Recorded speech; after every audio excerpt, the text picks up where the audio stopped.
I would recommend reading the book Good to Great by Jim Collins. I Love that found book. It's that a great book. really Yep. helpful.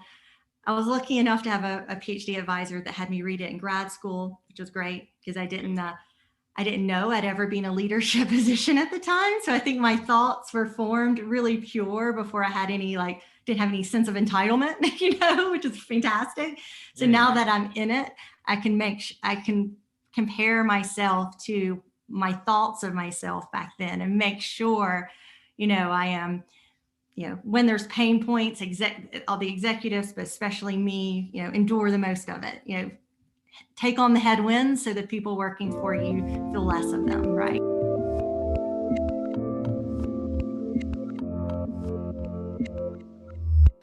Hey everyone, this is Devin Miller here with another episode of the Inventive Journey. I'm your host, Devin Miller, the serial entrepreneur that's grown several businesses into 7- and 8-figure companies, as well as a founder and CEO of Miller IP Law, where we help startups and small businesses with their patents and trademarks. And if you ever need help with yours, just go to strategymeeting.com and we're always here to help. Now, today we have another great guest on the podcast, and Teri, and is it Chou or Chou? Chou? You got it, Joe. All Yeah. right, That's as it. close as I'm gonna get. And I wanted to put in just as a complete aside, and they'll get into the introduction. So I lived in Taiwan for a couple of years, and so that spelling it looks Oriental to me. So that's why what comes to my mind when I want to pronounce it. So Yes, I'm not who people expect when I present at conferences. They're like, I fair don't enough. match. So now as a quick introduction to Teri. So didn't start off as a founder of a company, but worked for a predecessor of a company to watch that for a period of time. Worked with a predecessor. Founder of the company got, I think it was a medical condition, split off one of the portions of the company, and I think you got or asked to kind of head up that company or kind of take it over. So you kind of kept in touch with the founder. Things kind of shifted around. Batons got passed. Things adjusted as a company wanting to shut down, having some splits, and then overnight you had to learn finance and tech support and business development and everything else. You got some grants with it, I think, that also kept it alive. Didn't shut down the division, and then you brings that a bit to where you're at today. So is that with that That's as much as right. a You accurately captured that roller coaster. all right? Well, But with it's a that little much as introduction, and very as much complicated. that's right. So Every well, journey is, I guess. that's right. So I gave this that 30-second high-level brief overview, but now let's take the listeners just back in time. Tell us a little bit about the beginning, how things got started, and let's have a good conversation from there. Thank you. Absolutely. So I did bring a few show and tell items too. All right. So yeah, yeah, the journey really does start with me being a customer of the product, Mm, Stepwatch. I started using it in my postdoc, and that's mm, how I got connected with Kim Coleman, who at the time was the founder and president of SIMA, who had the technology, mm, and her husband David Boone is the inventor of the algorithm, the mm, stepwatch itself. mm, And they hired me back in 2008 as their first research scientist. mm, And back then they had other things going on, so they also are created really novel, prosthetics and orthotics for people who are missing limbs or are mm, post-stroke and need assistance. And in the later years, decided to split off activity monitoring to just focus on it in a separate company. So mm, OrthoCare Innovations, which it became, was focusing on prosthetic, and then Stepwatch split away. mm. Um, that is around the time Kim had to go on long-term disability. And I kind of brought a picture though of us. So this is us back at OrthoCare back in 2009. You can't really see it because of the glare. That's me, Mm. and that's Kim. And yeah, she had a rare disease. It ended up that she didn't know about, and that was very, very tough. Mm. So when they decided to do the split off, I Mm. was still, just a research scientist. And, I was not going to be, an executive or a founder of Modus Health. I was to be the director of clinical research. Mm. So even though I was just at a director level, we had a really great conversation back in 2013, just before the company formed. Mm. And she knew me really, really well. And I did feel that she was entrusting me to carry forward her early vision, which was to get StepWatch into clinical care. Mm, StepWatch has been primarily a research tool, and is still the model she had and used. I have it here. I mean, so it's very old tech. It's from the late 90s. It has a docking station. This is still being used in a lot of labs around the world, and largely because of Kim. And so I did what I could. So I was kind of in only my research corner, so I was a little limited in how I could help and direct the company. But I worked very hard and earned a few grants for the company. But ultimately, the company, we did not achieve our goals from early 2014 was when we hired the next. There were more people besides me and the founder, Doug. And through spring of 2016, the board voted to shut down the company. And so that's normally the end of someone's story is when it gets to that point. But let me ask one question before they decide to shut it down, because you got were data analysts and you got kind of thrust into the role of taking over this division that it got branched off. Is that right? And so, oh, go ahead. Oh, well, I would say I was never in charge back then. I'll be clear about that. But I felt I was the one. I know I was the expert in StepWatch because it was my job as a research scientist to be the scientist for StepWatch. And she entrusted me to do my best, to protect her vision. But I was somewhat limited in how you can do that when you're not an executive, right? So I had very limited leadership power, but I could do my best with the tools I was given. So I didn't get to become a leader until much later. So so when the board voted to shut down the company, we were out of money. And in order to stay and continue fighting for it, I had to take a 40% pay cut because there's just not enough money to pay my full, even director of clinical research salary. Benefits needed to be cut. And the only reason I could even be paid 60% of my salary is because I had a Department of Defense grant that paid 40% of it. So really, this technology at this point could only afford to pay 20% of my salary. And that was it, and no other employees. So, but the role was that they were going to fold StepWatch back into OrthoCare Innovations. It wasn't supposed to survive at this point on its own. So Modus was winding down. And I learned later the deadline to have the doors completely shut was the end of 2016. Yeah, so I had a very finite amount of time to change their minds. And you get good luck and bad luck in startups. And I finally got a bit of good luck in that NIH grant that I had written with Marilyn Moy at Harvard Medical School ended up getting funded in October 2016. And that grant was pivotal because it provided money to Modus Health to create the next generation product.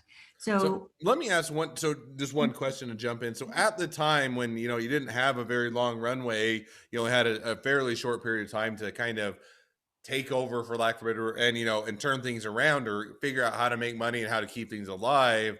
Did you know at the time that you only had that short runway? And was that added pressure a benefit, or is it stressful, or kind of how did you deal with it?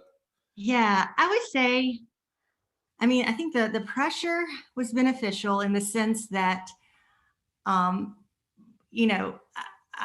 was a huge mountain to climb, right? And so there was I had to learn things quickly, right? So from day one, from June 2016, I was entrusted to run the day-to-day of Modus. So that did mean, I've never looked at a bank statement for business before. Like there was so much to learn, and I think the pressure was good because I knew if I didn't perform, we would not be able to pay bills, and we still had huge bills in terms of liability insurance because we still have a medical device that we sell. There's a quality program. You have to follow certain quality procedures when you're a medical device. There's just so many things that still were in play when you don't shut down. So I Mm, think the pressure was, I don't know, it was the hardest period in my life, and I wouldn't want to do it again.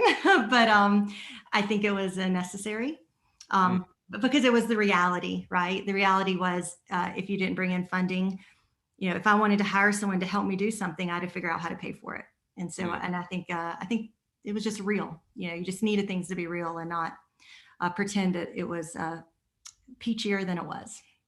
No, and I said I think that that's a good outlook in the sense that I think that sometimes if hey, I only have this much amount of time, I've either got to make a go of it or it's not going to last, and I've got to learn all these things like that. For lack of added pressure, or at least add a realization of what the status is, can be a motivator, and it can get you or push you sometimes to where sometimes if you have a business or company that has a bit of cushion, it has a bit of runway, you don't feel that pressure, you can sometimes take your time and you don't move at the pace that you could in order to really make it successful. So it sounds like Oh, that was a good outlook on yours, is hey, I've got this much, if I'm going to make it go, I've got to be able to generate it. If I want to bring on more people or grow it or anything else, we've got to make this work. So I think that certainly makes sense. oh yeah, oh yeah. And for me, I think it was I think I was willing to put up with more pain than most because it was a huge opportunity for me. Mm, It wasn't like I've always been a CEO of a startup, right? So it wasn't like I could walk away and become, be a leader somewhere else. Like, no, this was kind of like the make it or break it moment where I could see if my ideas work and learn a lot. So no matter what happened, I knew I was going to learn a great deal because I didn't know of any other situations in which, a director of clinical research all of a sudden gets that opportunity to learn those skills, right? So it was, so that was also a big motivator. No matter what happened, I knew that I was going to learn a great deal that would benefit me. So mm. that was good too. Yeah. No, so that makes complete sense. So now, so you taken over. You have your runway for a bit of time. You've got part of your salary covered. You're trying to figure it out. So, kind of, where did you take it from there? Kind of with that Sure. realization where you're at. How did you kind of navigate, or how did things go? Wow. Well, even with the grant, like there was that we're still very fragile, right? So that allowed us to create a prototype of our next product. This one. So this was our previous product, our new product with Bluetooth. It allowed us to create this prototype, but it wasn't enough money to bring it to market, Mm, and it wasn't. And I'm still was not paid a full salary, so I'm still at 60% of my salary, only mm, employee, but I now had funds to pay for consultants to do engineering work. So mm, now I can move the needle for Modus in terms of getting closer to having a product people want to buy. mm, So that was great, but we're still not out of the woods. The next big breakthrough was that with the prototype we created, I was able to use that to convince a pharmaceutical company to give us our first clinical trial contract, which was huge because up until this point, Modus Health has not broken into the clinical trial market. mm, And it was just based on the prototype from the grant. So it's kind of leveraging everything you got, to kind of push it forward. And that was huge because I was very honest and transparent about the company with them. They knew mm, I was only employee. They knew about the financial, struggles, but what we were working to do. And despite all that, they chose us because we are the best of the world at measuring mobility, mm, and we had proven that we could create a mobile app with cloud system for their program because they wanted a custom product. And it mm, was just about the capability that we had the connections to the right engineers in both app development and cloud development to do it. And they did say without that, there's no way they could have trusted us. There would have been too much of they would have been way too nervous, because it was already a big leap of faith for them to choose us given how little we were. mm, And that was the big one. And when that happened, um, I was hoping our current board would reinvest, but they didn't. mm, But David Boone, the inventor of Stepwatch, really came through for me. And he had a colleague and friend who was an angel investor, and his name was Kirk Alexander. And in December 2017, he provided an angel investment Mm. That initial investment was $350,000, so not a lot, but that was enough to then leverage all we had done. So I could then take the money from the Pfizer contract to create this custom product, combined with the money he provided. I could then make it a generic product that we could sell to other pharmaceutical companies, and Mm. that was and then our revenue started multiplying. Like we 5x'd it that year, like because then we got 3 Bayer contracts with that. And now Mm. we had other contracts with other pharmaceutical companies from that base. And so it was, without that, I would not have stayed, because even with the grant, even with the Pfizer contract, we had to have outside funding to leverage all we had done to increase revenue so we could become cash flow positive. Mm. And really excited to say 2020 was our first cash flow positive year. So we are now at that point where we can support ourselves, which is a huge place to be from the board thinking we had no shot at it. So Mm. very exciting. So now you finally, or reach cash flow positive, which, hey, that's a great place to be, and it's certainly a good milestone to hit. As you're now looking forward to kind of 2020, 2021 going forward, kind of the next 6 to 12 months, what does that look like for you? Or kind of where do you see things heading? Absolutely. So my mantra through it all has always been to get Stepwatch into routine clinical care worldwide. I think I said that the first time I met, the original investors at Schooner Capital. It was in my presentation. It's like the thing I've said over and over again, even when I was only employee. And I genuinely believe in that. And that's where we're going. And in fact, we have um, 2 hospital contracts already to use our product with our new clinical care software. We are being tested at Prince of Wales Hospital in Sydney, Australia. Hmm. And we're in contracting with a US based hospital. So we're already kind of tackling the world in that respect. Hmm. And I'm incredibly excited for that. So that's been my biggest motivation from the beginning. And now it is, continually, listening and improving the product and catering them to these different markets. They all require very different software, and figuring out how to be the most helpful and leveraging, again, what we're best at the world at doing, and that's mobility, measuring mobility. So I'm pretty excited. So we actually have a huge growth potential ahead of us. This is just the beginning, but I love that it seems to be the struggle is a little less every quarter, but not any less exciting. It's just now it's more about how do we continue leveraging and growing and fulfilling our customers' needs and getting new customers, as opposed to sweating, will we get paid this month? So that change and where you put your energy is fantastic. No, and I think that sounds like a lot of exciting, or good experiences in the past, and a lot of exciting things ahead. Well, Yeah. as we, so now as we walk through your journey, as we start to wrap Mhm. towards the end of the podcast, I always have two questions I ask, so we'll jump to those now. Which is, so along your journey, what was the worst business decision you ever made, and what did you learn from it? Sure. I think the worst decision I made was, I think back in October 2016, when I knew that, okay, we're not closing the doors of Modus, we're leaving them open to experiment. I wish I had looked up from the work that I had right in front of me that I had to get done right then, and looked at what am I going to need in the future to be successful. And had I done that, I would have asked, okay, where are all the company contracts? Where are all the pitch decks? Where are all of the cash flow models? That I knew the executive team had before me. I didn't ask for those things until I became CEO a year and a half later. Once we knew once we took additional funding in, and finding those materials was really, really challenging at that time, because after a year and a half, I didn't realize the handoff is very different when you're handing off to wind down a company versus handing off to keep a company going.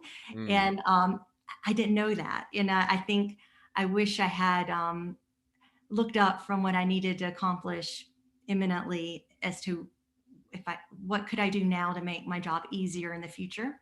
Mm, That part is kind of unique, probably to not to us necessarily, but not many companies or startups will be in that situation. mm, But I think the broader point is always kind of think ahead a bit. So the way I'm trying to apply what I learned is right now I'm looking ahead and I'm saying, okay, if my dreams come true and we get a really large contract, um, what do I do if I don't have enough cash in the bank to build enough product to support that contract in a timely manner? How can I work on solving that right now? So if that happens or when that happens in the future, I'm prepared. I mm. don't have to, so it's always occasionally you need to look up and think about what could I do today so in the future when something I want happens, I'm ready for it. So No, I think that's both a lesson to learn or a mistake to be made, as well as a mhm. good lesson to learn from it. So that's certainly, I think, insightful. So now, as we jump to the second question, which is, if you were, talking to someone that's just getting into a startup, just getting into a small business, what would be Mhm. the one piece of advice you'd give them? Sure. So I would recommend reading the book Good to Great by Jim Collins. I Love that found book. It's that a good book. really Yep. helpful. I was lucky enough to have a PhD advisor that had me read it in grad school, which was great because I didn't know I'd ever be in a leadership position at the time. So I think my thoughts were formed really pure before I had any didn't have any sense of entitlement, which is fantastic. So Mm, now that I'm in it, I can compare myself to my thoughts of myself back then and make sure, I am, when there's pain points, all the executives, but especially me, endure the most of it, take on the headwinds so that people working for you feel less of them, right? So, and I loved Find What You're Best in the World At. And I loved his conversation on how, on finding the right people. mm. And I thought that has been a real good, it's been a really great guiding post for me. I've read a lot of other books too, but if I can only give one piece of advice, I'd say to read that. Mm. No, and I think that first of all, I love the book Good to Great. So I think that's an easy, simple takeaway, but it's Mhm. certainly an insightful book. It gives you a lot of ideas of how to build a business that's sustainable, that will last, and what that takes. So I think that's a great piece of advice. Well, as we wrap up, and if people want to find out more, they want to be your customer, they want to be an investor, they want to be an employee, they want to be your next best friend, any or all of the above, what's the best way to connect up with you or find out more? Yeah, absolutely. You can just go to our website, modushealth.com, and just go to that contact email and I will get it. It's still a lot of the phone numbers and emails still come to me because we're still small. And I'd love to hear from anyone. I still am very hands-on, so do a lot of training. I still help out a lot with tech support, and but I love being the main interface between us and people who want to know more about Modus. So yeah, don't hesitate.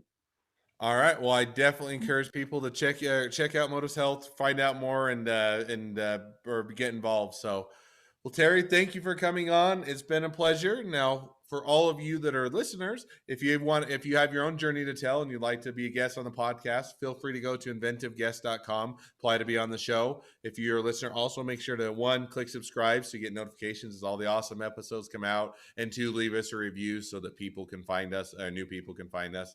Last but not least, if you ever need help with patents or trademarks, feel free to reach out to us. We're always here to help. Just go to strategymeeting.com. Thank you again, Teri. It's been fun to have you on, and wish the next leg of your journey even better than the last. Thank you. I appreciate that. Have a great day. You too.